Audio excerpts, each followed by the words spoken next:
सबसे ज्यादा अत्याचार किसने सहा? यहूदी ने। और भारत में SC ST में, SC ST सबसे ज्यादा। अभी एक मूवी आई है ना फूले, और उस पे उसको भी टैक्स फ्री करिए। हमारी बहनिया का तो फिल्म में टैक्स फ्री हो जाता है, नहीं समझ आ गया? बहुत खराब है यहाँ पे। जैसे कश्मीर फाइल कश्मीर की हकीकत दिखाई ना, वैसे फूले मूवी ने भी हकीकत दिखाया था वहां, उसको टैक्स फ्री नहीं। तो ये समाज में बहुत खराब था यहाँ पे।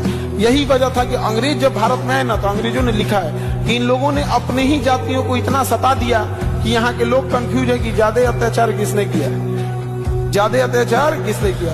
और अंग्रेजों ने कहा इस बात को कि हमने भारत पर अत्याचार किया, लेकिन छोटी जातियों पर जो अत्याचार हुआ है वो हमारे द्वारा किए गए अत्याचार से 10 गुना ज्यादा है।